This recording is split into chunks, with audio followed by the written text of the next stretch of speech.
There is only one substitute that is almost exactly like the oxtails that we already love, with two exceptions. Number one, they are half the price per pound right now, and they have twice the meat. And that's these babies right here. They're called beef shanks.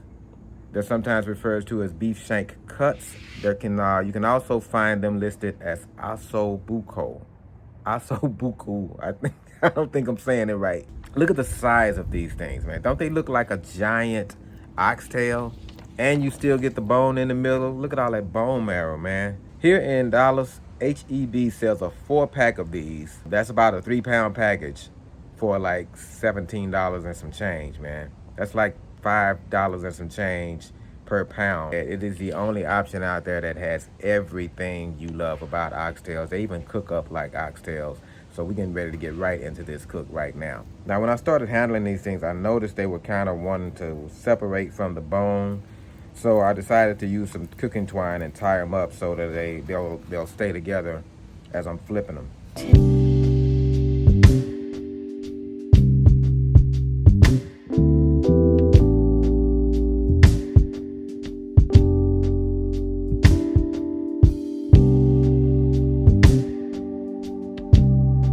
Hopefully that'll hold it up well enough so that all of the pieces kind of stay together while it's cooking, and then once it's time to flip it, it won't be much of an issue.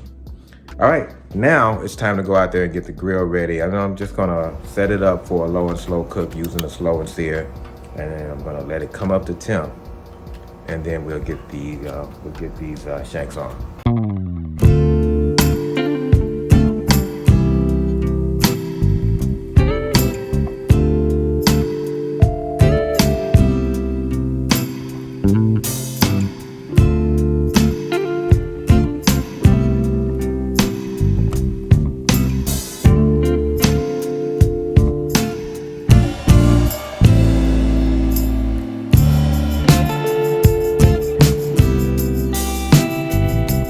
Now we're just gonna season it, and all I'm doing on these is salt and pepper. Coarse ground pepper and kosher salt. I'm not gonna coat them with oil or anything because they're gonna be sitting there for a while I bring the grill up to temperature. So there's gonna be plenty of time for the moisture in the meat to come up to the surface, wet those seasonings, and then pull them back into there. I'm gonna leave the top and the bottom vents wide open until I get closer to the smoking range where I want to be, which is somewhere between 225 and 250.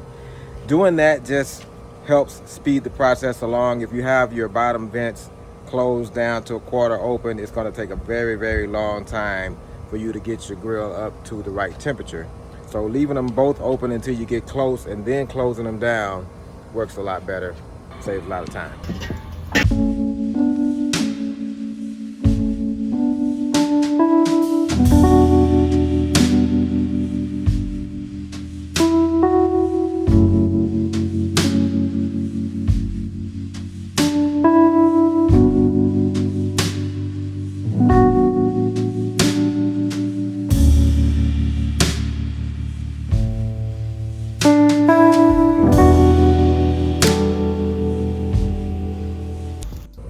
It's been about an hour now, so it's time for us to check in on our beef shanks and see how they're coming along. I can see that my temperature is pretty stable, even though that is over the top of the heat. That lets me know that the other side is cool, so let's take a look. My stream came off of that one, but I can see that they're already shoring up a little bit, and they're looking good. So I think I'm gonna go ahead and flip them.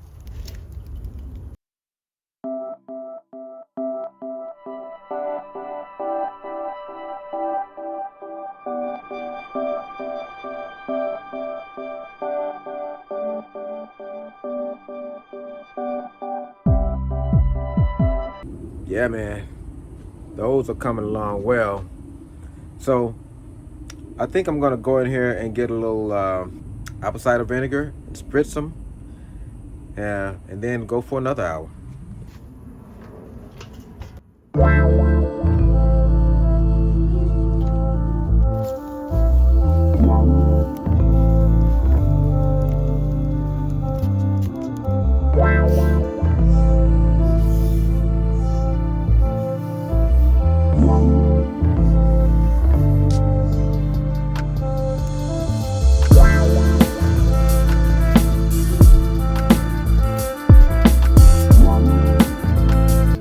right, y'all. Looking real good. Get the lid back on. And we're gonna roll for another one. Another hour at least before I even check the temperature, you know? 2 to 3. I'm thinking more like 3. And maybe it depends on what I see by the second hour. It depends on what the internal temperature is when I check in an hour from now. But if it's getting to 165 or close to 165 when I check back, then I'll take them off, man, and we'll start that braise. Back out at the grill, it's been another hour, y'all. So let's check in with our shanks and see where we at with the temperature.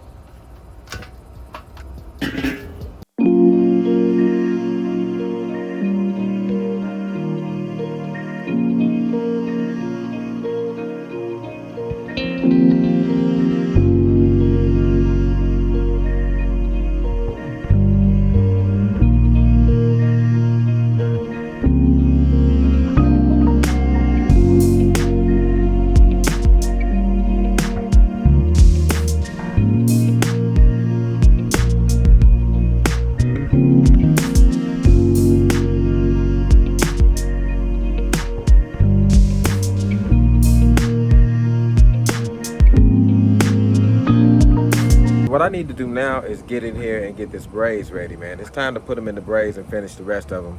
I got a recipe that I'm using that's loosely based on something that I saw Malcolm Reed doing when he did his Oxtails video. I used the recipe, braising recipe one time, and it was really good. So we're gonna do that today.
Gonna let these roll until they get all off the bone tender. So we talking about another 2 or 3 hours anyway. It's no thing, man. But boy, I can tell you right now, they are tasting real good. I had to get a little piece, man, when I was inside. They wasn't all the way tender yet, but I had to taste it. And them things was off the chain, so I can't wait till they get good and tender. We'll check on them every hour. See you in another one.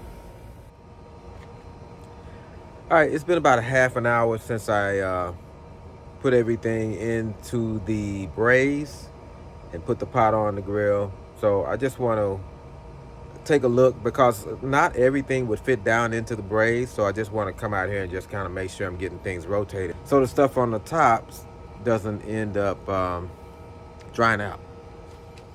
Here we go, here we go.